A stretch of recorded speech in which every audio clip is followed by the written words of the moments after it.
So far in this series, I've explained what Barry Harris called the major 6th diminished scale and how to harmonise this scale using alternate major 6th chords and diminished 7th chords. In the second video, I explained that the same scale and the same chords can be used over a 6 minus 7 chord. In other words, say in the key of C, 6 minus 7 is A minus 7.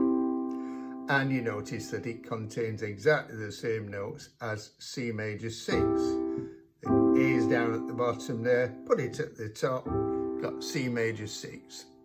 In the third video, I explained about drop 2 voicings. Now, I'm going to combine all those things in this video, but I'm also going to introduce 2 new concepts. The first one is what Barry Harris called playing the 6th on the 5th. And the second one is introducing inner movement within chords. So first of all, what did Barry Harris mean by playing the 6th on the 5th? Take an ordinary C major triad. C is the root, E the 3rd, G the 5th.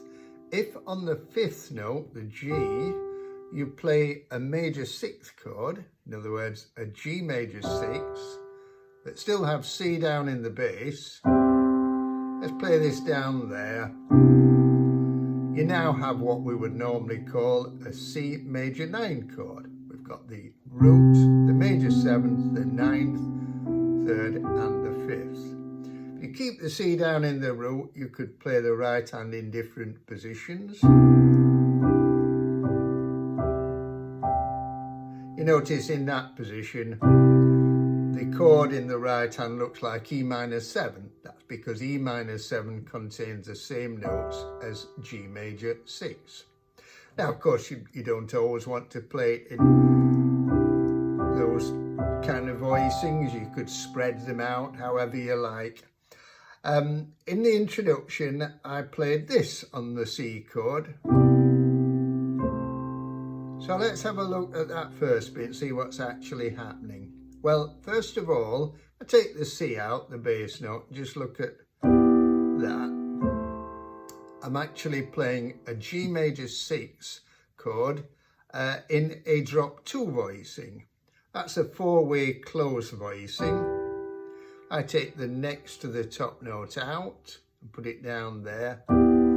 I've got it now in a drop 2 voicing. Now, I then moved on to this one. And once again, if we put that A there, make it a 4-way close voicing, it's easier to see that that now is C major 6. So you can see how we've created what we would call inner movement in the chord. So the 9th of the C major 7 is going down to the root. The major 7th is going down to the 6th. And you notice that they're moving, in the voicing I did, they are a 10th apart. So if you played them up at the top in a 4-way close, they'd be a 3rd apart. If you played them in this voicing, they would be a 6th apart. So it gives a nice movement within the chord, but without actually changing it. It's still chord 1 in the key of C major. Now, on the A minus 7, I could have carried on using the same thing because remember, A minus 7 contains the same notes as C major 6. So I could have done something like that.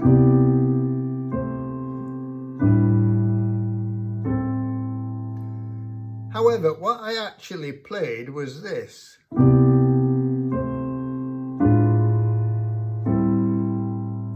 Now, what I was doing there was using the C major 6 diminished scale over the A minus 7 chord.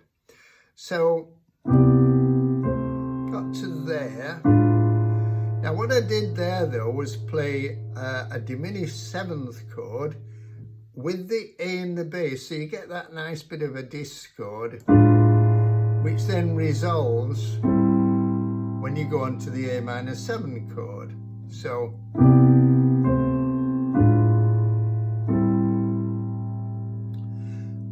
when I got to the D minor 7, I just played this. Now, remember that a D minor 7 chord contains exactly the same notes as F major 6. So to understand what I did in the intro when I did that, let's think of the D minor 7 chord as an F major 6 chord. If on the F major 6 chord we play a major 6th on the 5th of F is C, that would be a C major 6 chord played over F, and we get an F major 9 chord. Now, if we remember also that C major 6 contains the same notes as A minor 7, we could play it in that position and put F in the bass. Now, at this point though, we're actually on D minor 7, which contains the same notes as F major 6. So we can simply put D down there. And then we can move this from A minor 7 to D minor 7. Or another way of thinking of that would be C major 6 going to F major 6. It's just a different position, but you still get the same movement. So we've now got this movement throughout the progression. So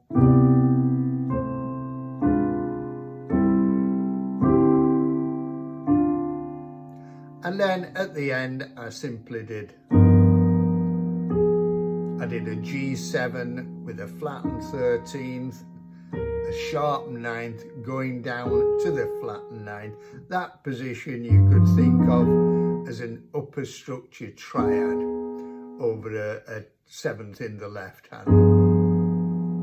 And then I just went to this nice open C6-9 voicing, which lends itself to a nice arpeggio using the 6th, the 9th and the 5th. Got a nice contemporary sound because of those 4ths there. So once again, this is what we've ended up with over a 1-6-2-5 chord progression.